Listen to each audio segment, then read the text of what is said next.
अस्सलाम वालेकुम एवरीवन। मेरा नाम मोहम्मद उमर आरिफ है और मैं जियो माइग्रेशन टीम से आज लाइव आया हूँ। और हमारे साथ हैं उस्मान रफ़ीक जो कि यूआर काउंसलर के फाउंडर एंड सीईओ हैं। तो उस्मान साहब प्लीज़ इंट्रोड्यूस योरसेल्फ। अस्सलाम वालेकुम सर, कैसे हैं आप? अल्हम्दुलिल्लाह। थैंक यू उमर साहब। सबसे पहले तो आपने अपने कीमती वक्त से हमारे लिए टाइम निकाला। आप खुद भी आजकल वर्कलोड और प्रेशर में हैं बड़े, लेकिन आपने टाइम निकाला, इसके लिए बेहद शुक्रिया। और बस आगे आपको टॉपिक हमारा पता है। हाँ सर, आज का टॉपिक वैसे हम लोग सबको बता दें कि आज हम लोग डिस्कस करेंगे स्टडी वीज़ा इन यूके कि वो स्टूडेंट्स जो स्टडी करना चाह रहे हैं यूके से, तो उनके ऊपर आज हम लोग डिस्कस करेंगे। उसके ऊपर कोविड-19 की जो सिचुएशन चल रही है करंटली, उसके ऊपर भी कुछ डिस्कशन हो जाएगा। तो इससे पहले कुछ हम लोग स्टैट्स वगैरह देख लेते हैं कि रिसेंटली जो हमारे स्टूडेंट्स गए हैं सितंबर वाले इनटेक में यूके, तो it is a really good news कि पाकिस्तान में 95% जो वीज़ा अप्रूव हुए हैं कि पाकिस्तानी स्टूडेंट्स जो जा रहे थे यूके स्टडी करने के लिए। अगर कंपैरिजन किया जाए लास्ट ईयर से, तो 20% इंक्रीज हुआ है ये वीज़ा अप्रूवल रेशो। तो लेट्स डिस्कस कि आज स्टडी यूके में क्यों की जाए। तो उस्मान साहब बताइए कि वाई स्टूडेंट्स शुड चूज के वो यूके क्यों जाए, क्या बेनिफिट्स हैं? सर, बेनिफिट्स तो बेतहाशा हैं, लेकिन हम उसको बड़ा शॉर्ट करके, क्योंकि लास्ट सेशन भी हमारा बड़ा ठीक है। लॉन्ग चला गया था। एक तो सबसे ज़्यादा क्वालिटी ऑफ एजुकेशन है, ठीक है। और एक क्वालिटी की जो बात है, जो कि बहुत हम लोग करते होते हैं, कि स्टूडेंट्स हमारे स्टडीज़ के साथ अर्निंग पॉइंट ऑफ व्यू के लिए भी देख रहे होते हैं। ठीक है, कि हम अपना कुछ ना कुछ अर्न करके अपनी स्टडीज़ को भी स्पॉन्सर कर सकें, ठीक है, सपोर्ट कर सकें। तो सही आपको है। आज टाइम करंट रेट जो है, हमारे एक स्टूडेंट ने यूनिवर्सिटी की फ़ीस पे की है, तो 221 रुपये का पाउंड हो चुका है, क्रॉस कर चुका है। तो अच्छा। इस लिहाज से बड़ा बेनिफिशियल है। और कोर्सेज़ जो हैं सर, वो लीडिंग टू पीएसडब्ल्यू हैं, और पीएसडब्ल्यू सही यानी है। कि पोस्ट ग्रेजुएट वीज़ा, ठीक है, जो कि पहले 2019 तक स्टूडेंट्स को नहीं मिल रहे थे। जनवरी सही है। 2000 से उन्होंने पीएसडब्ल्यू, जितने भी स्टूडेंट्स जनवरी 2020 में डिग्री प्रोग्राम्स में गए हैं, डिप्लोमा जी। प्रोग्राम में नहीं, डिग्री प्रोग्राम में गए हैं, उन सबको पीएसडब्ल्यू मिलेगा। और बेशक वो स्टूडेंट फाउंडेशन में जा रहा है, बेशक वो बैचलर्स डिग्री में जा रहा है, मास्टर्स प्रोग्राम में जा रहा है, 1 ईयर 2 ईयर या पीएचडी में जा रहा है। सही। तो यूके ने 2011-12 में जब अपनी पॉलिसीज रिवाइज की थी, तो सबसे पहले हाँ। पीएसडब्ल्यू ऑफ कर दिया था। ठीक है, जी। जैसे अभी स्टेट ने पॉलिसीज रिवाइज की हैं, तो 2 ईयर से 3 ईयर्स के पीएसडब्ल्यू भी दे रही है कुछ जगहों पे, 2.5 एंड 3.5 ईयर्स का पीएसडब्ल्यू मिले। सेम यूके ने 2020 से अपने पीएसडब्ल्यू जो है उसको 3 ईयर्स पे रिवाइज 2 ईयर्स पे सॉरी रिवाइज कर दिया। तो जो सही। स्टूडेंट डिग्री प्रोग्राम में 2021 आगे इन्वॉल्व होते रहेंगे, उनको 2 ईयर्स का पीएसडब्ल्यू मिलेगा, जो लीडिंग टू पीआर है। हुँ। वैसे ये पाकिस्तानियों के लिए और बाकी इंटरनेशनल स्टूडेंट्स के लिए बहुत बड़ा बेनिफिट है कि पहले तो ऐसा ऐसा होता था कि स्टूडेंट्स जाते थे वहाँ पे स्टडी कंप्लीट करिए, फिर उनके पास कुछ लिमिटेड मंथ्स बाकी होते थे और वापस पाकिस्तान या फिर अपनी वापस होम कंट्री आते थे, जहाँ से भी अगर कोई एग्जैक्टली। इंडियन का। तो अब ये है कि वहाँ पे उनको 2 इयर्स मज़ीद स्टे करने का टाइम पीरियड मिल रहा है ताकि वो प्रैक्टिकल एक्सपीरियंस गेन कर सकें। तो ये तो है काफ़ी पाकिस्तानी इस तरफ जा भी रहे हैं यूके की तरफ। तो सर बताइएगा कि इसकी एलिजिबिलिटी क्राइटेरिया क्या है? फॉर एग्जांपल आप यूनिवर्सिटीज़ क्या रिक्वायर्ड करती हैं, वीज़ाज़ क्या रिक्वायर्ड करती हैं, हम लोग इसको कैटेगराइज़ कर लेते हैं। फर्स्ट ऑफ ऑल मुझे बताएं कि कितनी परसेंटेज रिक्वायर्ड है कि आप स्टडी वीज़ा का प्लान करें यूके के लिए, तो यूनिवर्सिटीज़ क्या रिक्वायर्ड करती हैं, कितनी परसेंटेज? ठीक हो गया, हम सर इंटर लेवल से शुरू करते हैं। ठीक है, ठीक है। इंटर में एफएससी, इंजीनियरिंग, सही है। मेडिकल, हम्म। आईसीएस और आईकॉम, ये 4 सही। इसमें सब्जेक्ट्स सर हैं। डीई को भी डिफाइन कर डीएई दीजिएगा। नहीं है, डीएई नहीं है। वालों को आर्ट्स चाहिए। जी, ठीक ठीक है। है, दोबारा रिपीट कर देता हूँ। FSc medical, FSc engineering, ICS, Icom. 70% student के मार्क्स हैं इंग्लिश के सब्जेक्ट में, और ओवरऑल भी 70% मार्क्स हैं, वो स्टूडेंट डायरेक्टली एलिजिबल हो जाता है बैचलर डिग्री के लिए। बैचलर डिग्री मैं एग्जांपल दे देता हूँ, कवेंट्री यूनिवर्सिटी है बड़ी, उसमें बैचलर सही है। डिग्री 3 इयर्स की है, और वहाँ पर यूनिवर्सिटी की फीस जो है 14,000 पाउंड से लेकर 16,000 पाउंड तक है। आप 4,000 का इनिशियल डिपॉजिट यहाँ से पे करके जा सकते हैं। सही अगर है। आपके 70% मार्क्स हैं इंग्लिश में और ओवरऑल 70 हैं, तो आपको आइल्स की ज़रूरत नहीं है, ना ही किसी टेस्ट की ज़रूरत है। कमेंट्री यूनिवर्सिटी एक बार अपना इंटरव्यू कंडक्ट कर लेती है, जस्ट स्टूडेंट की प्रोफिशिएंसी का लेवल चेक करने के लिए। वो क्या क्या क्वेश्चंस करती है, वो मैं आपको मेल भी कर दूंगा, शेयर कर दूंगा, ताकि सही है। स्टूडेंट्स को इंटरव्यू देवा जा सके। सही। नेक्स्ट तो स्टेप पे आते सर हैं। इससे सर मुझे जी, जी। बताइए। जी सर, पूछें। सर परसेंटेज अगर किसी की 55 है या 54 है, तो हुँ, हुँ। वो कहाँ अप्लाई करते हैं? वो भी प्लान कर सकते हैं स्टडी? जिस स्टूडेंट की 60% मार्क्स है, तो हम्म। 1-2 यूनिवर्सिटीज़ ऐसी हैं, ठीक है, कि वो अपना टेस्ट कंडक्ट करती हैं और टेस्ट की बेसिस पे आपकी प्रोफिशिएंसी क्लियर करके आपको एडमिशन दे देती हैं, यानी कि कैश ठीक इश्यू है। कर देती हैं। पहले ऑफ़र आता है ना, ऑफ़र के बाद उनका सही है। टेस्ट या इंटरव्यू होता है, देन आगे चीज़ें चलती हैं। अच्छा, नेक्स्ट ये था, अब आप बात कर रहे हैं जो लो मार्क्स परसेंटेज के साथ, हाँ ठीक है? जी। तो मैंने तकरीबन आज से साल पहले एक रूल अपनी कंपनी का बना दिया था कि मेरा स्टूडेंट स्वीडन जा रहा है, वो हम्म। जा रहा है यूके, या वो जा रहा है ऑस्ट्रेलिया। तो हम सही हर है। स्टूडेंट को ये कहते हैं कि आप आइल्स यूके भी एकेडमिक करो, उसके अलावा कोई ठीक है। आइल्स नहीं करो। फ़र्क सिर्फ 2 से 3000 रुपीज़ पाकिस्तानी फ़ीस का है। लेकिन हाँ जी यूके सर। भी एकेडमिक की जो फ़ीस में अगर आप भर देते हो और वो रिज़ल्ट आ जाता है, तो अगर आपके 4.5 not less than 4 in each आ जाते हैं, तो आप स्वीडन में भी एलिजिबल नहीं होंगे, आप ऑस्ट्रेलिया में भी एलिजिबल नहीं होंगे, लेकिन आप यूके में एलिजिबल हो जाओगे। अच्छा। ठीक है? लेकिन आइल्स यूके भी एकेडमिक होना चाहिए। मेरे सही स्टूडेंट्स है। वाले जो स्वीडन वाले स्टूडेंट्स हैं, ऑस्ट्रेलिया वाले स्टूडेंट्स हैं, उन्होंने यूके भी एकेडमिक आइल्स किया हुआ है। वो इस टाइम हम्म। यूके के लिए भी एलिजिबल है, स्वीडन के लिए भी, ऑस्ट्रेलिया के लिए भी। अच्छा, अब हम बात करते हैं लो मार्क्स परसेंटेज की। जिस जी। स्टूडेंट के 45, 48, 50 और 55, 59% तक मार्क्स हैं, ठीक है। ठीक है? अगर वो जस्ट फाउंडेशन में जाना चाह रहा है ओनली, ठीक है? तो उसमें हम्म। 4.5 not less than 4 in each module, UK भी एकेडमिक सही। आइल्स है, वो डायरेक्टली एलिजिबल है, फाउंडेशन में जा सकता है। और जो okay. Student foundation plus bachelor degree में जाना चाह रहा है, उसके मार्क्स 45% हैं, 50 हैं, 55% हैं, या 59% तक हैं, ठीक है? लेकिन उसका आइल्स चाहिए होगा यूके भी एकेडमिक सही है। 5.5 ई, ठीक हो गया? और ठीक है। इट मीन्स के दो दो स्टूडेंट जो है वो जा सकते हैं जिनकी परसेंटेज कम है या ज़्यादा है, तो कम वालों को एग्ज़ैक्टली, आइल्स की मैंने आपको रिक्वायरमेंट होगी कि आइल्स 3 की। कैटेगरीज़ बता दी हैं। एक मैंने आपको बता दी जी। है 45 से 59% वाली, एक मैंने सही आपको है। बता दी है 60% वाली, और एक मैंने आपको बता दी सही। है 70% वाली, 70। ठीक है? एक ठीक और है। भी कैटेगरी है, उस बच्चे के 50% मार्क्स हैं, 60 हैं या 70 हैं, ठीक है? सही। वो कहता है कि जी मुझे क्विकली सब कुछ करना है, हम्म। क्विकली सब कुछ करना है। सही। वो ड्यूलिंगो देगा, ठीक है? लंदन साउथ बैंक यूनिवर्सिटी है, ड्यूलिंगो आप अभी दें, 48 आवर्स के अंदर आपका रिजल्ट आ जाता है, ठीक है? और इस तरह 1-2 यूनिवर्सिटी ऑफ हल है बड़ी, ठीक है? वो भी जो जैसा। है ड्यूलिंगो एक्सेप्ट कर रही है, ठीक है? तो यानी कि कुछ चंद एक सिलेक्टिव सी यूनिवर्सिटीज़ हैं बड़ी, सही है। जो ड्यूलिंगो एक्सेप्ट कर रही हैं, उसके अलावा नहीं कर रही। सही है। सही। जी, हाँ सर, पहले तो ऐसा होता था कि अगर हम लोग क्या कोई हमें बताता था या कोई सुनता था कि विदाउट आइल्स अगर यूके किसी को जाना है तो ये पॉसिबल ही नहीं हो पाता, लेकिन अब ये है कि ड्यूलिंगो आ गया है और यूनिवर्सिटीज़ के कुछ इंटरनल टेस्ट भी हो रहे हैं, तो जिसकी वजह से आइल्स की बिल्कुल, एग्जाम्पशन हो जाती है कुछ एप्लीकेशन। बिल्कुल। तो ये बेसिकली चलिए, ये तो इंटरनल टेस्ट पॉसिबल है। हो गया। जी, बेसिकली ये इंटरनल टेस्ट हो गया, ड्यूलिंगो हो गया और यूनिवर्सिटी का टेस्ट हो गया, ठीक है? और ठीक क्या है। कहते हैं, आइल्स हो गया। ये आपके प्रोफिशिएंसी लेवल को चेक करने का तरीकाकार है। आप ठीक है। कोई भी तरीकाकार जो है वो अपना सकते हैं, लेकिन हर यूनिवर्सिटी का एक अलग क्राइटेरिया है। हर यूनिवर्सिटी ठीक है। आइल्स भी चेक नहीं करती, ना ड्यूलिंगो करती है, ना यूनिवर्सिटी टेस्ट करती है। तो वो स्टूडेंट ठीक की है। प्रोफिशिएंसी का लेवल चेक करते हुए उसको यूनिवर्सिटी का बता के देन वो अप्लाई कर देते हैं, ऑफर आ जाता है, इतनी देर में वो अपना यूनिवर्सिटी टेस्ट या ड्यूलिंगो जो है वो क्लियर कर देते अच्छा।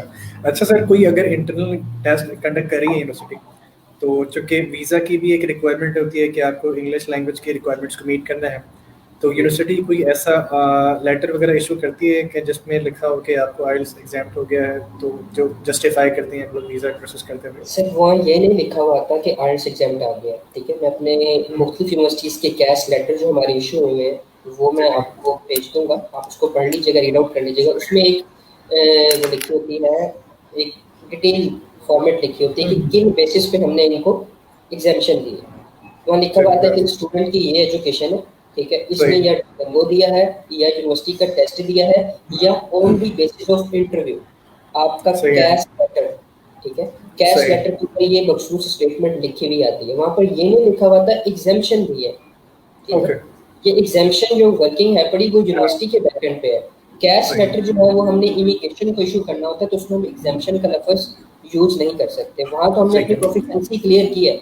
जस्ट लाइक ठीक है अल्स्टर यूनिवर्सिटी है पड़ी, अगर आप किसी स्टूडेंट की 16 इयर्स एजुकेशन है या ऑनर्स डिग्री है और लास्ट विद इन 3 इयर्स के अंदर है, यानी कि 2018 में वो पास आउट हुआ है, ठीक है, तो ठीक है अल्स्टर यूनिवर्सिटी जस्ट एक इंटरव्यू लेती है, ठीक है, विदाउट टेस्ट विदाउट आइल्स, ठीक है, और वो आपको एडमिशन ग्रांट करने के बाद कैश इशू कर देती है। दैट्स ठीक। गुड तो उसमें ये है पड़ा कि वहाँ पर जब वो कैश आप लेटर उनका पढ़ें तो उसमें यही लिखा हुआ आता है on the basis of interview, ठीक है, कि उन्होंने ठीक है इंटरव्यू लिया, इंटरव्यू की बेस पर उन्होंने सब चीज़ों को क्लियर कर दिया। ठीक है आई होप ये काफ़ी सारे स्टूडेंट्स के जो क्वेश्चंस वगैरह होते हैं इससे रिलेवेंट तो कुछ आंसर हो गए होंगे।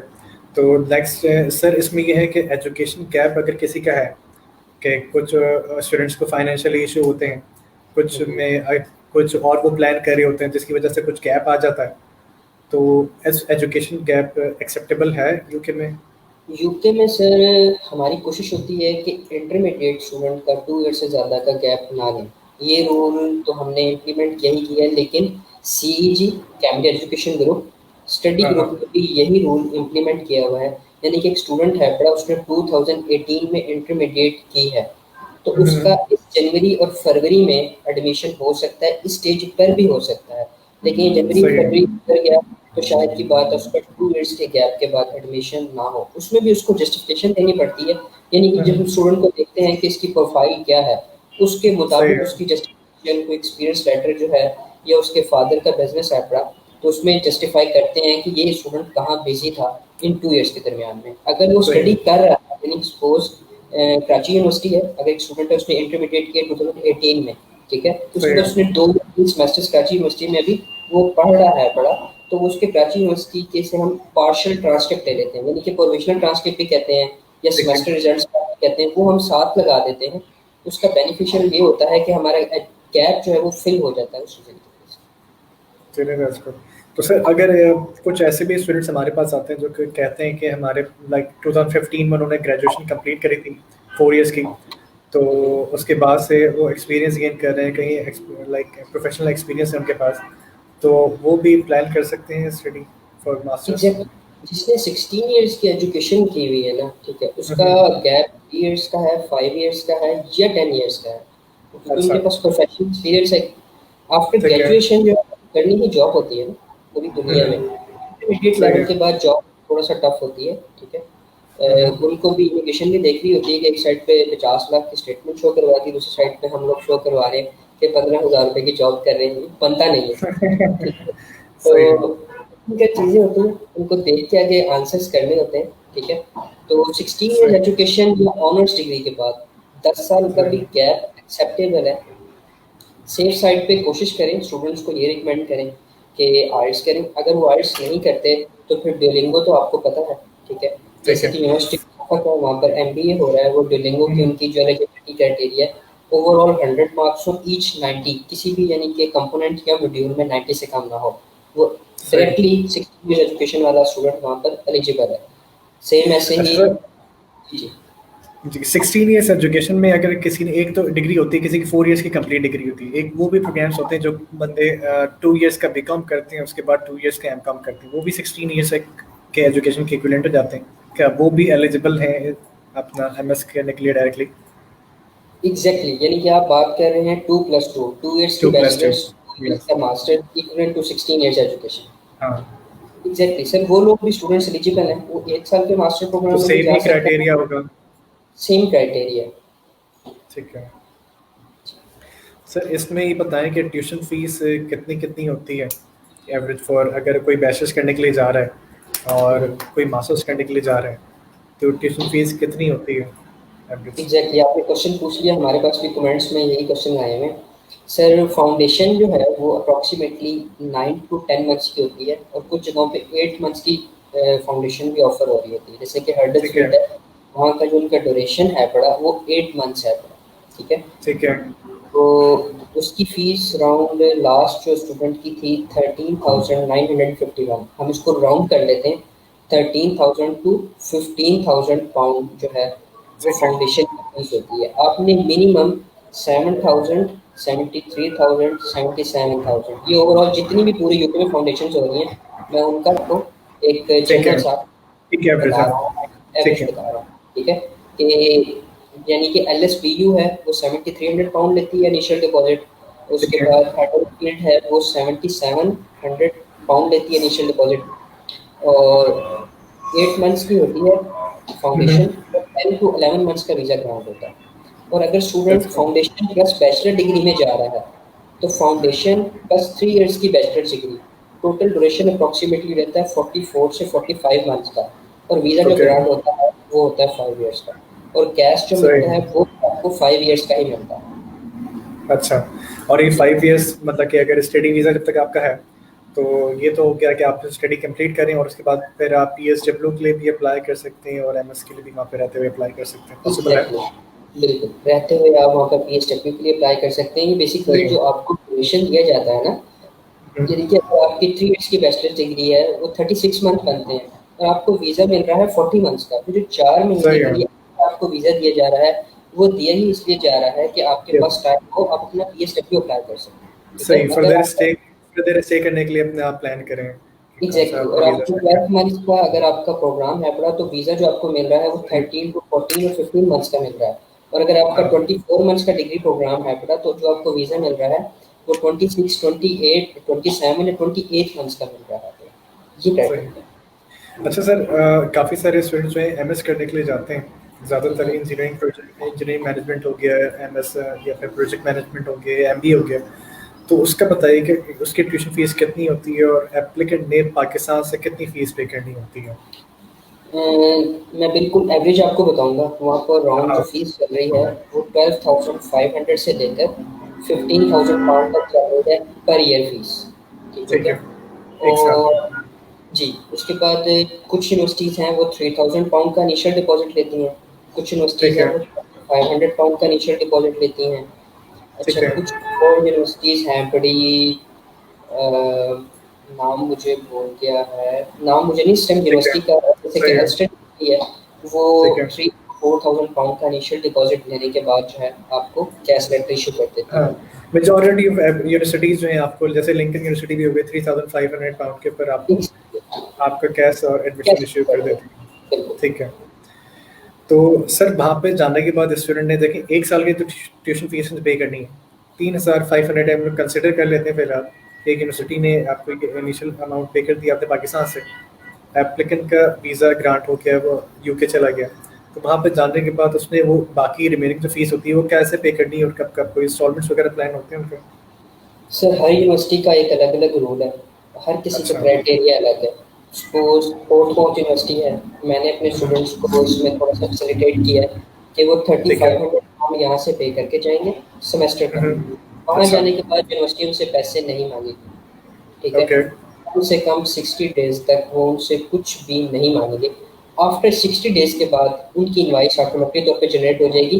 वो भी इनवॉइस जनरेट होने के 30 डेज़ के बाद, यानी कि टोटल उनके पास वहाँ पहुँचने के बाद 90 डेज़ का हुँ, पीरियड हो जाता है कि वो उनके बाद नेक्स्ट फीस पे करेंगे। ये चंद स्टूडेंट्स के लिए मैंने जिनसे एग्ज़ाम्पशन उनसे ली है यूनिवर्सिटी से, अच्छा यानी ठीक कि है? यूनिवर्सिटी टू यूनिवर्सिटी वेरी करता है कि आपको वेरी कुछ करता है, इंस्टॉलमेंट्स वगैरह और कुछ सपोर्ट दे सकें। सपोर्ट दे सके, ठीक है। ठीक है? तो सर इसमें ये भी होता है जैसे हम लोग बात करें अगर ऑस्ट्रेलिया से, तो ऑस्ट्रेलिया में ऐसा होता है कि वहाँ पे आप पर कोर्स के हिसाब से फीस पे कर रहे होते हैं। तो जी, आप बिल्कुल। एक सेमेस्टर की ट्यूशन फीस तो पे कर दी है और वहाँ पे हम लोग अगर कोई 2 कोर्सेज़ उठाना चाह रहे हैं एक सेमेस्टर में, तो इज़ इट पॉसिबल कि आपने का सारे अ कोर्सेज़ एक साथ उठाने पड़ते हैं? नहीं, ऐसा नहीं होता। मैं थोड़ा-सा दोबारा आपको ब्रीफ करता हूँ। लास्ट तला तनवीर के साथ जो सेशन हुआ था, मे बी आपको याद हो, तो उसने हुँ, बताया था कोविड-19 की सिचुएशन में उसका सेकंड सेमेस्टर चल रहा था बर्मिंघम अच्छा, सिटी यूनिवर्सिटी में। तो उसने सही कहा था है। पहले सेमेस्टर की मैंने कंप्लीट फीस पे की हुई थी, नेक्स्ट सेमेस्टर के लिए यूनिवर्सिटी ने हमें मेल करके कहा कि आप अपनी फीस जो है उसको पर मंथ इंस्टॉलमेंट में भी कर सकते हैं, 3 मंथ्स अच्छा, में भी कर सकते हैं, 6 मंथ में भी कर सकते हैं, जो आपको बेटर लगे आप इंस्टॉलमेंट्स में पे करें। डिग्री कंप्लीट होने से पहले आपने इसको पे करना है। आपकी मर्ज़ी है 1 कोर्स उठाना है, आपकी मर्ज़ी है 2 कोर्स उठाने हैं, लेकिन आपको वीज़ा भी पूरे टेन्योर का मिल रहा है ना, ठीक है? ठीक है। यानी कि मंथली अगर 12 या 13 मंथ्स का वीज़ा है और आपका प्रोग्राम 1 साल का है, तो अगर हुँ, आप हुँ, पहले सेशन में, पहले सेमेस्टर में 2 कोर्स उठा लेते हो, रिक्वायर्ड आपको 4 है, तो अगले सेमेस्टर ठीक में है। तो बर्डन ज़्यादा हो जाएगा आप पे, आप उसको कैसे सही है। मैनेज करोगे? ठीक है? और दूसरा ये है कि मैं एग्ज़ाम्पल देके आपको समझा देता हूँ, कमेंट्री यूनिवर्सिटी, ठीक बहुत है। स्ट्रिक्ट यूनिवर्सिटी है, ठीक है? उसकी फ़ीस है अप्रॉक्सिमेटली 14 टू 16,000 पाउंड। मास्टर का स्टूडेंट हो या इंटर लेवल का स्टूडेंट हो, ठीक है? हम्म, उसको 4,000 पाउंड यहाँ से इनिशियल डिपॉजिट वो पे कर देगा। मई इनटेक है नेक्स्ट मंथ का, ठीक है? ठीक है। जैसे ही एनरोलमेंट डेट आएगी, उसी डेट को विद इन 2 टू 3 डेज़ उसने रिमेनिंग सेमेस्टर की, यानी कि टोटल उनका जो सेमेस्टर का है पड़ा, वो 8,000 पाउंड, 4,000 पाकिस्तान से पे करना है, कैश इशू हो गया, वीज़ा अप्लाई किया, वीज़ा अप्रूव्ड हो गया। बाकी रिमेनिंग 4,000 जो है उसने वहाँ जाते ही पे करना है। अगर वो पे नहीं करेगा, तो एक स्टूडेंट ने मुझे कॉल करके बताया कि मैंने वहाँ जाके उनकी बात नहीं मानी, पे नहीं किया। ठीक है। तो उन्हें 15 डेज़ के अंदर कैश लेटर वो कर दिया, कैंसल कर दिया। उसने कहा जी आप हमारा कंट्री छोड़ के चले जाएँ, दोबारा जाएँ, दोबारा जाके अप्लाई करें और फिर वापस आएँ। सही। तो ये यूनिवर्सिटी यूनिवर्सिटी वेरी कर रहा है।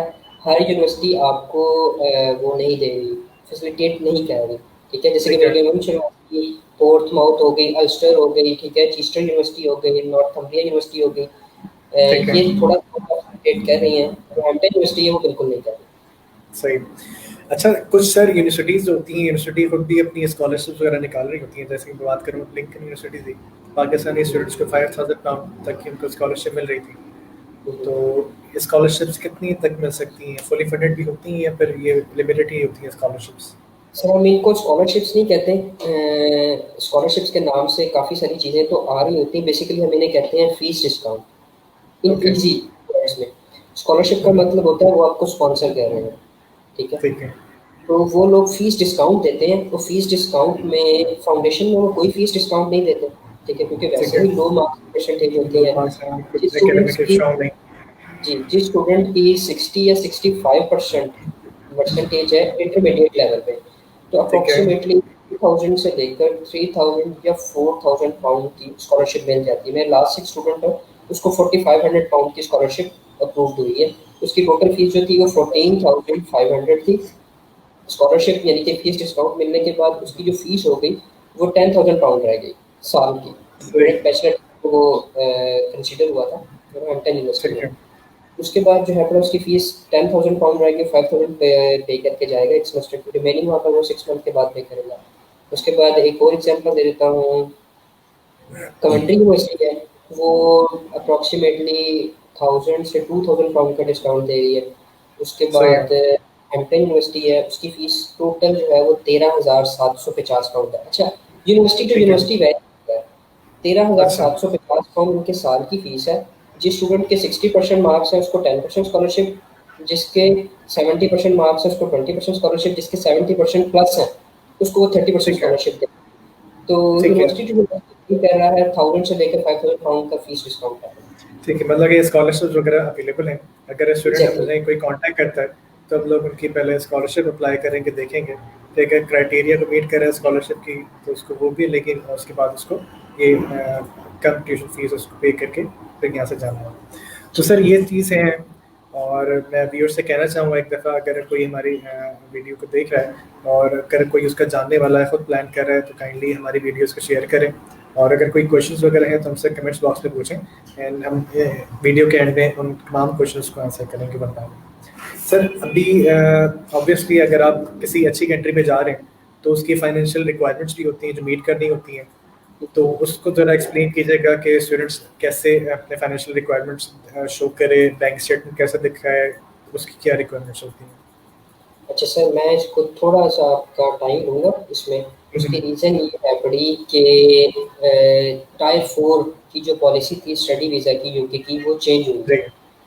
हाँ। और वो चेंज होने के बाद जो है वो डिफ़िकल्टीज़ आई हैं ओवरऑल पूरी दुनिया में ही।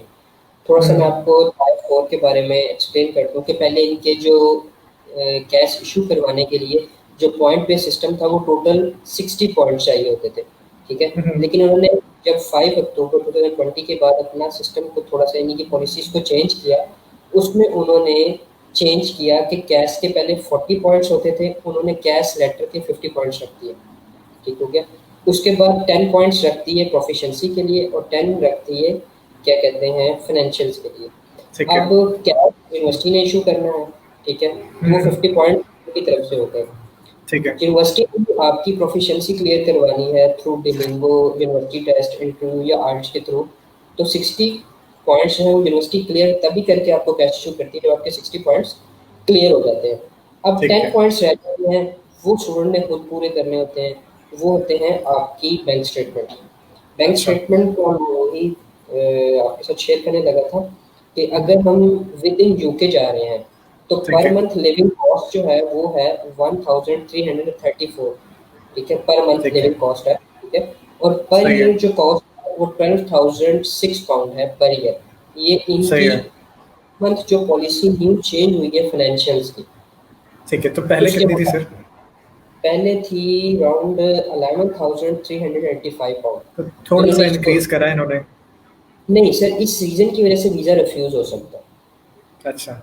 इस रीज़न की वजह से वीज़ा रिफ्यूज़ हो सकता है कि सही है। आपको हमारी फाइनेंशियल चीज़ें भी नहीं पता और आप अप टू डेट नहीं है, क्योंकि यूनिवर्सिटीज़ ने बताना शुरू कर दिया स्टूडेंट्स को, ठीक ठीक है। है।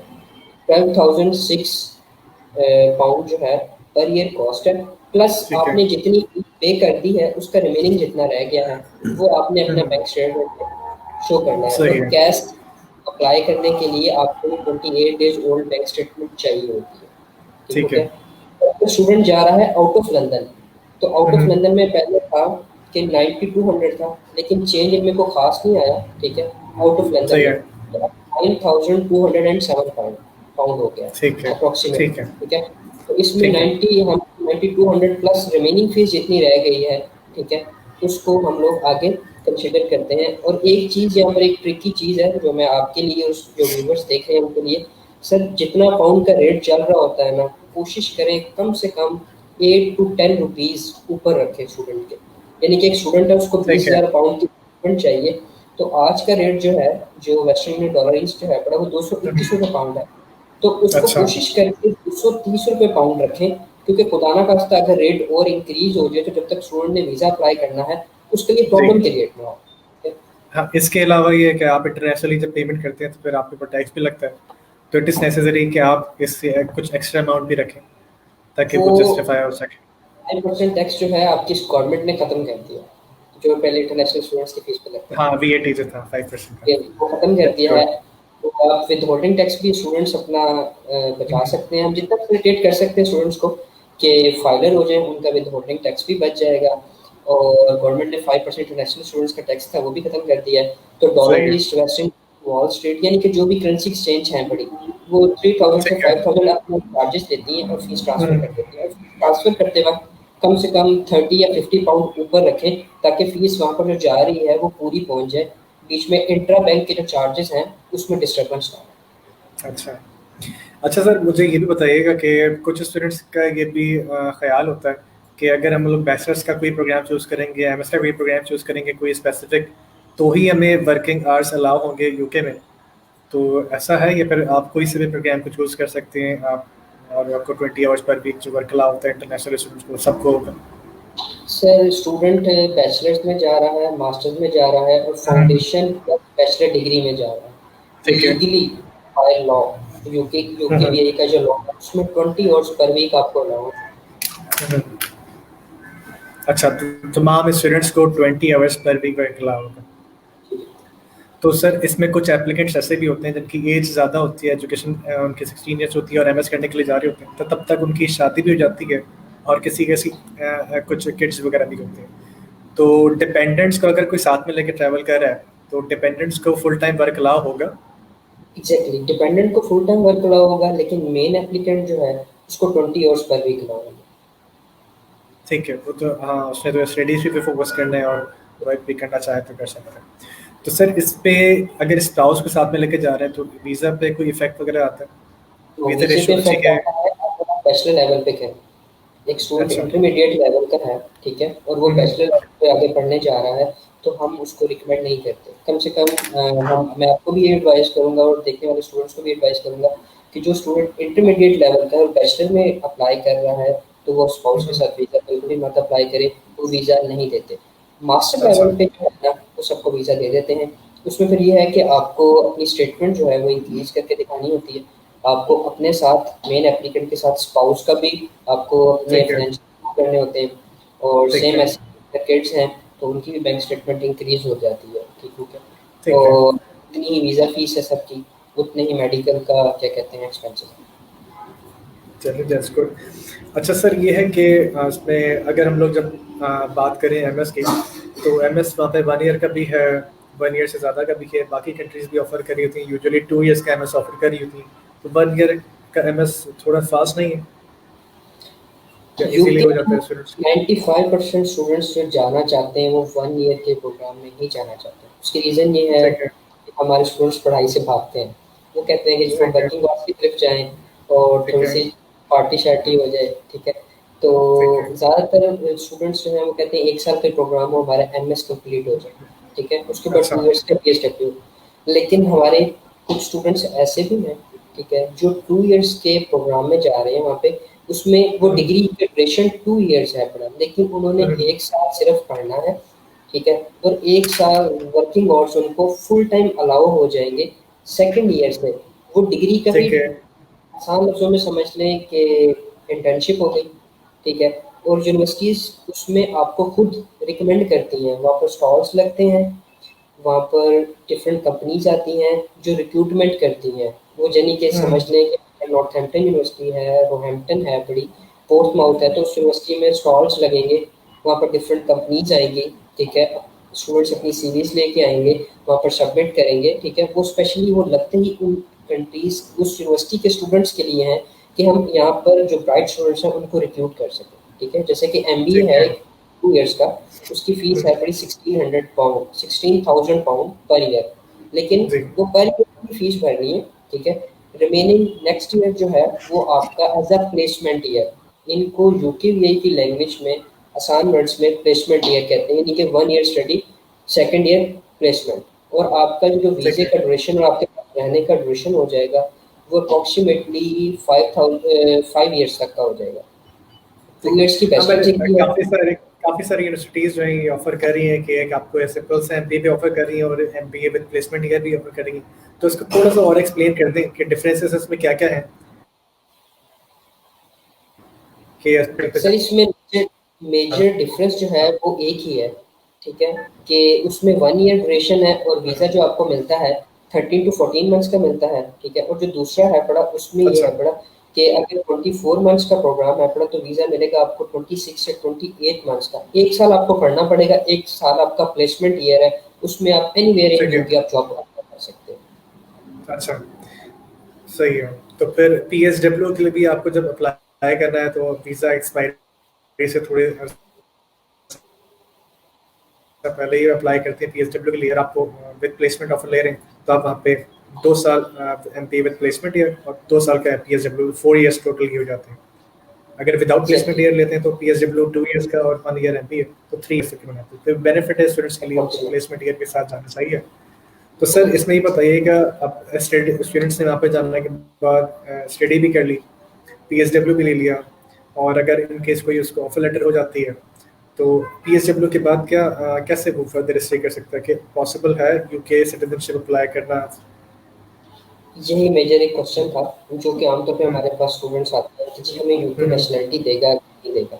जी। यूके नेशनलिटी 5 टू 10 इयर्स के दरमियान में देता है। उसकी कुछ ठीक है। कंडीशंस हैं, कुछ रिक्वायरमेंट्स हैं बड़ी। एक हम्म। रिक्वायरमेंट जो स्पेशली स्टूडेंट्स को मैं रिकमेंड करता हूँ, बाकी चीज़ें मैं हम्म। रिकमेंड नहीं करता, तो मैं आपके साथ भी शेयर कर देता हूँ कि स्टूडेंट अपना डिग्री प्रोग्राम पूरा करें, अपना पीएचडब्ल्यू पूरा करें, उसके बाद अपनी अच्छा। जॉब ढूंढ के वर्क परमिट को लेके चलें, ठीक है। ठीक है। 2 टू 4 ईयर वर्क परमिट जैसे ही कंप्लीट होगा, ठीक है ना, वो इंडेफिनिट के लिए अप्लाई करते हैं। इंडेफिनिट के बाद उनको पीआर मिल जाती है।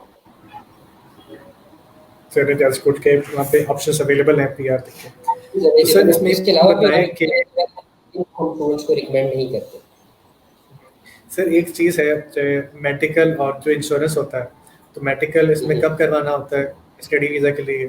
और अगर कोई इंश्योरेंस लेनी पड़ती है, जैसे ऑस्ट्रेलिया में भी हम लोग लेते हैं इंश्योरेंस फॉर स्टडी वीज़ा, तो इसमें थोड़ा सा एक्सप्लेन करें। सर वीज़ा फीस का मैं पहले आपको थोड़ा सा बता दूंगा। 348 पाउंड वीज़ा फीस है। स्टूडेंट हम्म। हम 99% हमारी कोशिश ये होती है कि हम स्टूडेंट के डेबिट कार्ड से पे करवाएं। अलाइड अच्छा। बैंक और एचबीएल जो है वो 5 लाख की लिमिट तक की एक्सेस दे रहा है। तो स्टूडेंट को मैं हम्म। कहता हूँ अपने एचबीएल या अलाइड बैंक का अकाउंट खुलवाओ, उनसे 5 लाख तक की लिमिट का अकाउंट वो ले लो, कार्ड, ठीक है। तो वो ऑनलाइन हो जाती है। अप्रॉक्सीमेटली आज की डेट के हिसाब से 81 या 82 हज़ार रुपये, 81 या 82,000 पाकिस्तानी रुपीज़ वीज़ा फीस बन रही है। ठीक है, ठीक है। इसमें आपको आसान करते जाऊँ, यूके में पहले ये होता है स्टूडेंट्स के डॉक्यूमेंट्स के ऑफर लेटर आया, ऑफर लेटर आने के बाद अगर कोई इंटरव्यू या फिर यूनिवर्सिटी का टेस्ट है वो क्लियर किया, यूनिवर्सिटी की फीस भरी। ठीक है, कुछ जगहों पे ठीक है। यूनिवर्सिटी पहले लेती है फीस इंटरव्यू से, और कुछ जगहों पे यूनिवर्सिटी बाद में लेती है फीस। ठीक है, ठीक है। कैश लेटर इशू होने के बाद इनका ऑनलाइन सारी फॉर्म फिलिंग की, वीज़ा अप्लाई कर दिया। वीज़ा अप्लाई जब हम लोग कर रहे होते हैं वहीं पर ही स्टूडेंट के कार्ड से ही इंश्योरेंस पे होती है।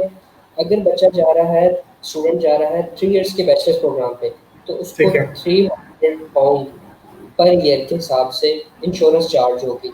ठीक है, ठीक और है। अगर स्टूडेंट आ रहा है 1 साल के प्रोग्राम पे, तो उसको अराउंड 470 पाउंड जो है वो इंश्योरेंस चार्ज होगी। अगर वो ठीक 2 है। इयर्स के प्रोग्राम पे जा रहा है तो उसको 600 पाउंड इंश्योरेंस चार्ज होगी। ठीक है, सही है। और इंश्योरेंस का बॉक्स ओपन होता है, आप उसकी फीस पे करते हैं, वहीं पे स्लिप जनरेट हो जाती है और यूनिवर्सिटी और इमिग्रेशन की तरफ से, यूकेवीआई की तरफ से मेल आ जाती है कि इंश्योरेंस पे हो गई है। वो कंप्लीट होने ठीक के है। बाद नेक्स्ट बॉक्स ओपन होता है, वहीं वही वीज़ा फीस जो है 348 पाउंड। ठीक है, वो पीकेआर में लिखी भी आ जाती है कि ये इतनी बन रही है। इंश्योरेंस भी और वीज़ा फीस भी दोनों पीकेआर में लिखी भी आ जाती है, उसको वो खुद ब खुद यूकेवीआई उसी रेट के हिसाब से कन्वर्ट करके वहाँ पर आके स्लॉट ओपन कर देता है। आप उसको अपने क्रेडिट कार्ड या डेबिट कार्ड या स्टूडेंट के क्रेडिट या डेबिट कार्ड से उसको पे कर सकते हैं। ठीक है, ठीक है। और पे करने के बाद है बड़ा, ठीक है, उसको आप नेक्स्ट वीएफएक्स ग्लोबल की वेबसाइट पे वो ऑटोमेटिक तौर पे टर्न होके चली जाती है। ठीक है, ठीक और है। वीएफएक्स ग्लोबल साइट पे जाके आप अपना सेंटर सेलेक्ट करते हैं। सेंटर जो है वो 3 आ रहे हैं, एक आ रहा है कराची, एक आ रहा है इस्लामाबाद और एक लाहौर। उसको सेलेक्ट करने के बाद नेक्स्ट ऑप्शंस में जाते रहते हैं और एंड में आपको अपॉइंटमेंट्स की ऑप्शन मिल जाती है, आप अपॉइंटमेंट्स लेके अपना चलिए, दैट्स गुड। तो सर, इस वीज़ा प्रोसेस करने से पहले हम लोग टीबी का जो एक मेडिकल टेस्ट होता है, तो वो कब करवाना होता है? और ये सर नेसेसरी है इसमें, जैसे इसके टीबी के अलावा कुछ और भी डिजीज अगर किसी को है नहीं, वो तो वो भी? ज़्यादातर टीबी को ही चेक करते हैं, मेजर वो टीबी को देख रहे होते हैं कि टीबी टेस्ट इसे हमको बोलते हैं, ज़्यादा नहीं हम इसको ज़्यादा ब्रीफली लेके चलते हैं क्योंकि वो ब्लड वगैरह इन चीज़ों की ज़्यादा नहीं देखते। टीबी को मेजर देख रहे होते हैं, इसको हम आसान वर्ड्स में टीबी टेस्ट ही कहते हैं या मेडिकल कहते हैं। ठीक है। पाकिस्तानी 11,000 रुपीज़ उनकी फ़ीस है। ठीक है, ठीक है। और कोविड की जब सिचुएशन थी तो वो ऑन स्पॉट ले रहे थे बाय हैंड, लेकिन अब वो कहते हैं साथ स्टैंडर्ड चार्टर्ड बैंक है, वहाँ जाके पे करके आ जाए। अच्छा। और आपका मेजर क्वेश्चन ये था कि टीबी टेस्ट करवाना कब है। सर ठीक है। टीबी की भी प्रॉब्लम हो सकती है मेडिकली। ठीक है, तो जैसे स्टूडेंट को ऑफर लेटर आता है हम उसको फ़ौरन कहते हैं पहले अपना टीबी टेस्ट करवा लो। वो ठीक अपना है। टीबी टेस्ट क्लियर है तो हम उसको फिर कहते हैं अपनी फीस पे कर। अच्छा, हम लोग ऑफर लेटर के बाद भी टीबी टेस्ट करवा सकते हैं, और ये है कि इनके ऑथराइज सेंटर्स हैं, से वहीं से करवा सकते हैं, या तो हम लोग किसी भी हॉस्पिटल से जाके करवा सकते सेंटर्स हैं बड़े। आप टीबी टेस्ट मैं आपको हैं? ईमेल देकर ही लाइव ही बता देता हूँ ताकि स्टूडेंट्स के लिए भी आसानी हो जाए। सही। UK TB appointments @iom.int। ठीक है। इस पे आप मेल करते हैं। ठीक है, लाहौर, कराची, इस्लामाबाद और मीरपुर 4 सेंटर्स हैं। ठीक है, वहाँ पर ऑटोमेटिक तौर पे वो आपको अपॉइंटमेंट दे देते हैं। अगर आपने गलत भी ठीक मेल है। कर दिया है तो वो ऑटोमेटिकली आपको आंसर कर देते हैं कि जी ये मेल गलत आ गई है, इसको हमें ठीक ठीक है। करके दें। तो ये तो अपॉइंटमेंट्स बेसिकली की बेस पर इनकी टीबी के टेस्ट वगैरह कंडक्ट हो रहे होते हैं? एग्जैक्टली। ठीक है। तो अगर किसी एप्लीकेंट को पहले कभी टीबी रही है, क्योंकि टीबी एक ऐसी डिजीज़ है कि आपका वो एक्सरे जब करते हैं, चेस्ट एक्सरे, तो उसमें पता चल जाता है। तो अगर किसी को टीबी पहले कभी रही है तो उसको ये ज़रूरी है कि अगर वो टीबी दोबारा से टेस्ट कंडक्ट कर रहा है तो अपनी पुरानी जो एक्सरे की रिपोर्ट्स हैं वो अपने साथ में लेके जाए, ताकि कोई ऐसी प्रॉब्लम ना हो, वरना वो आपको आप वेट करने को बोल देंगे। उनको वेट करने को बोल देंगे, और सेकेंडली कि उसका जैसे ही ऑफर लेटर आए उसको कहें कि सबसे पहले टीबी टेस्ट हमें दे के हाँ। उसके क्लियर होने की रिपोर्ट दे, अदरवाइज उसका ठीक है। प्रोसेस। सही। सर, एक मेजर क्वेश्चन जो क्वेश्चन अक्सर स्टूडेंट्स पूछते हैं कि डॉक्यूमेंट्स हम लोग अटेस्टेड पहले करवाएं, वेरीफाई करवाएं, उसके बाद प्रोसेसिंग स्टार्ट करें, तो इस सर पे थोड़ा यूके, ऑस्ट्रेलिया, कनाडा और यूएसए इन कंट्रीज के लिए डॉक्यूमेंट्स के अटेस्टेशंस रिक्वायर्ड नहीं होती। अच्छा, ना एडमिशन के लिए ना वीज़ा प्रोसेस के लिए, nothing. But we highly recommend कि अगर आपका तमाम प्रोसेस हो चुका है और आपके पास एक्स्ट्रा टाइम हाँ, है हम तो पाकिस्तान। अगर आप आप ये देखना चाह रहे हैं कि किसी स्टूडेंट के डॉक्यूमेंट्स फेक तो नहीं है, तो आप उसे कहें कि जाएँ आईबीसीसी, एचईसी और मिनिस्ट्री ऑफ फॉरेन अफेयर्स से टेस्ट करवा के आएँ। और आईबीसीसी, एचईसी और मिनिस्ट्री ऑफ फॉरेन अफेयर जो है वो तभी ये टेस्ट ठीक करती है। है जब डॉक्यूमेंट ओरिजिनल होते हैं। उससे आपको 100% कन्फर्म हो जाएगा कि और यूनिवर्सिटी को जो हम डॉक्यूमेंट्स दे रहे हैं वो फेक नहीं है। सही। तो सर ये एडमिशन के प्रोसेस टिल वीज़ा ग्रांट तक तो कितना इसमें टाइम लगता है? अगर हम अगर लोग स्टूडेंट ड्यूरेशन सोचें। इंस्ट्रक्शंस को फॉलो कर रहे हैं, स्टूडेंट इंस्ट्रक्शंस को फॉलो कर रहा है, तो यूपीवीआई का एक रूल है, ठीक है। ऑस्ट्रेलिया में तो ये है ना, आप अभी सितंबर सेशन का ऑफर लेटर लेके सीओई लिया और वीज़ा अप्लाई कर दिया, वीज़ा कल आ जाएगा तो आप परसों ट्रैवल कर सकते हैं। लेकिन ठीक है। यूपीवीआई का रूल है कि 90 डेज पहले कैश इशू हो सकता है। 89 अच्छा, डेज 91 डेज पहले नहीं, 90 डेज पहले कैश इशू हो सही सकता है, है। यानी कि सही। क्लासेस से 90 डेज पहले अगर आपने उनकी रिक्वायरमेंट्स यानी कि सारी डॉक्यूमेंटेशन, उनका डीबी टेस्ट, बैंक स्टेटमेंट, उनके इंटरव्यू सब चीज़ें क्लियर करनी है, तो वो 90 डेज पहले आपको कैश लेटर इशू कर देते हैं और आप उनका वीज़ा अप्लाई कर सकते हैं। सही है। तो सर इसके लिए डिग्री का होना या सर्टिफिकेट्स होना लाजमी है, या तो आप फाइनल ट्रांसक्रिप्ट या कंबाइंड मार्कशीट होती हैं उसके ऊपर भी हम लोग अप्लाई कर सकते हैं वीज़ा और ये एडमिशन? एग्जैक्टली मैंने भी एक स्टूडेंट का अप्लाई किया हुआ था जिसका ऑफर लेटर आ गया, उसने 7 सेमेस्टर्स पास आउट किए हुए थे, ठीक है। ठीक है। उसका 8 का रिजल्ट जो है पड़ा वो जनवरी में आना है, तो उसके साथ हम्म, होप सर्टिफिकेट, ठीक है, वो लेके मैंने ठीक है। अप्लाई कर दिया। और जिस स्टूडेंट की ट्रांसक्रिप्ट अभी इशू हुई है मीन्स के नवंबर 2020 में, तो यूनिवर्सिटी डिग्री जो है वो दे देती होती है, लेकिन वो अर्जेंट फीस के साथ अप्लाई करना पड़ती है, ठीक है। वो डिग्री अप्लाई करने के बाद उनसे degree processing letter plus provisional certificate, word सही। में दोबारा रिपीट करूंगा, प्रोविजनल सर्टिफिकेट, ठीक है। ट्रांसक्रिप्ट, डिग्री प्रोसेसिंग लेटर और प्रोविजनल सर्टिफिकेट, ये 3 चीज़ें जिसके पास है उसको डिग्री जब तक आएगी तब तक उसका काम कंप्लीट हो गया होगा। एम्बेसी भी रिक्वायर्ड नहीं करेगी, यूनिवर्सिटी भी रिक्वायर्ड नहीं करेगी। ठीक है। ठीक है सर, इसमें एक आखिरी चीज़ ये है कि नेक्स्ट हमारे पास अवेलेबल इनटेक कौन सा है, अगर कोई स्टडी वीज़ा प्लान करना चाह रहा है, जाना चाह रहा है यूके, तो सर इस नेक्स्ट स्टेज पे अवेलेबल इनटेक? ओके, इस स्टेज पे किंगस्टन यूनिवर्सिटी है, उसका मार्च इनटेक है। फिर अप्रैल में रोहैम्पटन यूनिवर्सिटी है। और मई इनटेक में तो हमारे पास काफ़ी सारी यूनिवर्सिटीज़ हैं, अल्स्टर हो गई, ठीक है। हेडफोर्डशायर हो गई, उसके बाद यूनिवर्सिटी ऑफ वेस्ट स्कॉटलैंड हो गई। अल्स्टर के 2 कैंपस हैं, एक लंदन है बड़ा और एक क्या कहते हैं अल्स्टर कैंपस है। उसके बाद यूनिवर्सिटी रोहैम्पटन यूनिवर्सिटी है बड़ी। उसके ठीक है। बाद नॉर्थ इंडिया यूनिवर्सिटी है बड़ी। उसके बाद चीस्टर यूनिवर्सिटी है। कवंट्री के 2 कैंपस हैं, एक लंदन का, एक कवंट्री कैंपस है बड़ा। ठीक है। उसके बाद मैनचेस्टर में नॉर्थम्ब्रिया यूनिवर्सिटी है। इस तरह काफ़ी सारी यूनिवर्सिटीज़ हैं, अभी सर माइंड में तो नहीं आई, जितनी मेरे माइंड में सही। थी वो मैंने बता दी। सही। मेन टेक की मैं मीन्स के हमारे शेयर पास कर रहा हूँ। काफ़ी सारे इनटेक्स अवेलेबल हैं इन एग्जैक्टली 2021, और जी। जैन और फेब तो मेरे ख्याल से जा चुका है, उसके बाद मई अप्रैल मई वाले इनटेक्स हैं, और उसके बाद फेब जो सितंबर है, इनटेक का भी है। फेब कल क्लोज होगा, 31 दिसंबर उनकी ठीक है। लास्ट डेट है, फेब क्लोज होगा। सही है। ठीक है। तो सर ये अप्रैल या मई इनटेक जो है तो उनकी डेडलाइंस वगैरह कब तक की हैं, कब तक हम लोग सर एडमिशन इनमें प्रोसेस ना कर सकते डेडलाइन नहीं होती, आप स्टूडेंट्स के डॉक्यूमेंट्स कंप्लीट करके सबमिट कर दें। मेरे तो मई इनटेक के स्टूडेंट्स के भी हमने डॉक्यूमेंट हैं? सबमिट किए हुए हैं। इस टाइम अच्छा। यूनिवर्सिटी जो स्टक है ना सबसे ज़्यादा, वो जनवरी इनटेक की कैश इशू करने में अभी तक स्टक है। ठीक है। अभी तक स्टिल अब तक काफ़ी ऐसे स्टूडेंट हैं जिनके जनवरी इनटेक के नहीं आए। जनवरी से जैसे ही वो फ्री होंगे तो उनकी कुछ प्रोग्राम जनवरी में ऑफर हो रहे हैं और कुछ फरवरी में ऑफर हो रहे हैं, तो वो ठीक फरवरी है। के इनटेक से बिजी हो जाएंगे।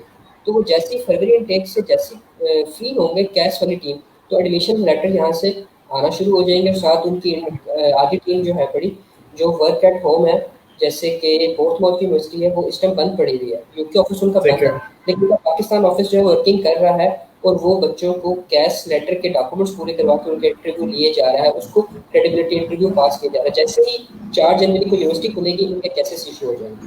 ठीक है। अच्छा सर, लास्टली आप स्टूडेंट्स को ये बता दें कि किसी ने इनिशियल असेसमेंट्स वगैरह करवानी है तो वो आपको कौन कौन सी डॉक्यूमेंट सेंड करे, कैसे कहाँ पे सेंड करें, तो कुछ ठीक है ये भी इंफॉर्मेशन दे दें। सर, इनिशियल मैं पूरी चेकलिस्ट ही शेयर कर दूंगा फेसबुक पे। और साथ जो है बड़ा डॉक्यूमेंट्स नॉर्मली जो चाहिए होते हैं, 2 रिकमेंडेशन लेटर्स, ये मस्ट है, ये चाहिए। हम्म, इनको आप घर पे बैठ के बना सकते हैं और अपने टीचर्स की हेल्प लेके भी बना सकते हैं, ठीक है। ये ठीक है। बेसिकली मास्टर लेवल वालों के लिए है। और हम्म, इंग्लिश प्रोफिशिएंसी लेटर जो है वो यूनिवर्सिटी देती है, ठीक है। अगर आपका ठीक डिपार्टमेंट है। कोई भी यूनिवर्सिटी का देना चाहे तो उसमें कोई बात नहीं है, यूनिवर्सिटी दे दे या डिपार्टमेंट दे दे, बात एक ही है। ठीक है। मैट्रिक इंटर की सनत हो गई, ठीक है। हाँ, थोड़ा-सा मैं आपको गाइड करता जाऊँ कि जो स्टूडेंट्स पंजाब से हैं, उनकी जस्ट मैट्रिक और इंटर की सनत रिक्वायर्ड होती है, लेकिन जो स्टूडेंट्स कराची से हैं, केपीके से हैं और बलूचिस्तान से हैं, उनकी ठीक है। मार्कशीट का सर्टिफिकेट यानी कि सनत रिक्वायर्ड होगी। और ठीक है। बैचलर के ट्रांसक्रिप्ट, उसकी डिग्री अगर नहीं आई तो वो अर्जेंट फीस के साथ अप्लाई कर दें विदाउट एनी डिले, ठीक है। और उनसे ठीक है। प्रोविजनल सर्टिफिकेट ले लें, प्रोविजनल सर्टिफिकेट की बेस पे अप्लाई हो जाएगा, ऑफर लेटर भी आ जाएगा, लेकिन हमें बाद में अगर डिग्री पहले की पूरी हुई है तो डिग्री चाहिए होगी। सही। यही मेजर डॉक्यूमेंट्स है। सही। ठीक है, तो सर इतना ईमेल एड्रेस भी बता दें ताकि स्टूडेंट्स आपको डायरेक्टली स्टूडेंट डॉक्यूमेंट्स वगैरह सेंड कर सकें। ईमेल जो है पड़ा yourconsulates.net@gmail.com। आप इसमें जब मेल करें तो उसके सब्जेक्ट में लिखें कि किस कंट्री के लिए डॉक्यूमेंट्स हैं, अपना नाम लिखें, और जब भी आप डॉक्यूमेंट शेयर कर रहे हो तो उसमें अपनी कॉन्टैक्ट डिटेल्स या फिर अपनी अपडेटेड सीवी जिसमें आपका ठीक है। एक्सपीरियंस, एजुकेशन बैकग्राउंड वो मेंशन हो, वो लाजमी करें। और अपने जितने भी क्वेश्चन हैं उसी ईमेल के अंदर, बेशक आप उर्दू में भी टाइप करना चाहें तो उर्दू में भी टाइप करके भेज दें, ताकि जब टीम उसको कंप्लीट रिव्यू करे, उसकी असेसमेंट ठीक करने है। के बाद आपको कॉल पे आपके सारे क्वेश्चंस के वन बाय वन आंसर्स करें। ठीक है।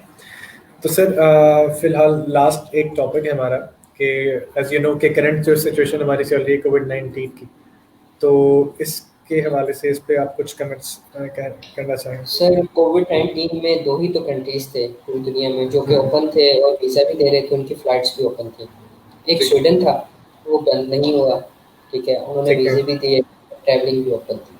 और दूसरा सही। यूके था, यूके का सितंबर इनटेक भी गुज़रा है बहुत अच्छा, जी। अक्टूबर इनटेक भी गुज़रा है, ठीक है। तो उनको जी। कहीं किसी तरफ से बंदिश नहीं थी, कोई भी प्रॉब्लम ऐसे ठीक नहीं है। आई। तो लास्ट मैंने स्पेशली 2-3 वीडियो स्टूडेंट्स की लेके इसलिए शेयर की थी कि स्टूडेंट्स काफ़ी परेशान थे। तो जब हम्म। कोविड-19 सिचुएशन आती है तो स्टूडेंट्स के लिए बड़ा ईज़ी हो जाता है कि एम्बेसीज़ या जेरीज़ ऑफिस इंटरव्यू लेना बंद कर देता है, ठीक ठीक है। है। बेसिकली कोविड-19 की जो सिचुएशन आगे 21 में कन्वर्ट हो रही है, ये अपॉर्चुनिटी है, लेकिन हर स्टूडेंट इसको नहीं देख रहा होता। बहुत सारे लोगों को लग रहा होता है कि हम वहाँ जाकर वर्किंग कैसे करेंगे। मेजर चीज़ ठीक सबसे है। पहली जो इम्पोर्टेंट है ना, वो आपका वीज़ा विन करना है। अगर आपने वीज़ा विन ठीक है। कर लिया, तो आपके लिए कोविड जो है वो फ़ायदेमंद है। अगर आप वीज़ा दैट नहीं इज विन, जो कि यूके दैट का is the main visa, thing. Exactly UK का वीज़ा विन करना इतना आसान नहीं है। जी। ये अब यूके ने आके थोड़ी-सी पोलाइट पॉलिसीज़ की हैं, ठीक है, अदरवाइज़ जो है वो डिफ़िकल्ट है चीज़ें। हाँ, जिसकी वजह से पाकिस्तान में 95% तक वीज़ा से अप्रूव हुए एग्ज़ैक्टली हैं कि हम लोग 95% जिनकी तक। एक्सपेक्टेशंस नहीं थे कि वो स्टूडेंट्स को कभी वीज़ा मिलेगा, क्योंकि किसी में एजुकेशन गैप ज़्यादा था, किसी की परसेंटेजेस ज़्यादा कम थी, लेकिन इन द एंड जब उनके वीज़ास ग्रांट हुए तो वी वर सरप्राइज। तो कोविड-19 का सबसे पहला तो फ़ायदा यही है कि आपको वीज़ास ऑलमोस्ट काफ़ी अच्छे मिल जाते हैं, काफ़ी अच्छी अप्रूवल है। तो इसी पर ही हम लोग कुछ अगर कमेंट्स लेना चाहें किसी स्टूडेंट्स के से कुछ है? सर, एक स्टूडेंट का कमेंट आया हुआ है कि बैचलर डिग्री यूके में 2 इयर्स की होती है या 4 इयर्स की होती है? बैचलर डिग्री वहाँ पर 3 इयर्स की होती है या 4 इयर्स की होती है? एरिया टू एरिया डिपेंड कर रहा होता है। और अगर कोई स्टूडेंट क्रेडिट और ट्रांसफ़र में जा रहा है, तो उसका उतने सब्जेक्ट्स जो हैं वो कम हो जाते हैं जो उसने पढ़े हुए हैं, एग्ज़ाम्पशन मिल जाती है। और एक और सही। स्टूडेंट की क्वेश्चन है पड़ा कि यूके में पर ईयर कॉस्ट कितनी आ जाती है? अब पर ईयर कॉस्ट ये फाइनेंशियल्स का पूछ रहे हैं या ये ट्यूशन फीस का पूछ रहे हैं, इसका मुझे आइडिया नहीं है। मैं बता देता हूँ, ठीक है। फाउंडेशन की 13 टू 14,000 फीस है पड़ी, और बैचलर 1 साल की फीस जो है वो 12 से 10, 11, 12, 13,000 पाउंड तक है। और मास्टर लेवल की जो है मिनिमम 8500 पाउंड पर ईयर से स्टार्ट हो रही है, और 15, 14, 13,000 पाउंड पर ईयर है पड़ी। ये मैंने जनरल एक आंसर कर दिया। सही। उसके बाद एक स्टूडेंट है उमर हसन, उसने पूछा कि जनवरी इनटेक स्टिल ओपन। जनवरी इनटेक अगर उस स्टूडेंट के लिए ओपन है जिसका टीबी टेस्ट भी हुआ है, उसकी 28 days old mature bank statement भी है, तो हम उसको यूके के लिए जनवरी इनटेक के लिए प्रोसीड कर सकते हैं। अदरवाइज हम उसके लिए फेब या मार्च इनटेक इस डेट में देख सकते हैं, ठीक लेकिन है। वो भी विदाउट एनी एक्सक्यूज उसकी सारी चीज़ें कंप्लीट हैं तो। ठीक है। तो चलें इस वीडियो को आज हम लोग एंड करते हैं। और हाँ, कि अपना 2 दिन के बाद न्यू ईयर भी हो रहा है, तो सबको एग्जैक्टली। मुबारक हो एडवांस में, हैप्पी न्यू ईयर सर आपको भी। थैंक यू तो सो मच सर। इंशाल्लाह ताला अपना 2021 सबके लिए अच्छा रहे, बेहतर रहे, सब सेहतमंद रहें। तो thank you for watching us. बाकी अगर आपके कोई भी क्वेश्चंस रह गए हो तो आप लोग हमें इस वीडियो के नीचे कमेंट कर सकते हैं and we will answer them as soon as possible. Thank you sir. अस्सलाम वालेकुम। ओके, अल्लाह हाफ़िज़।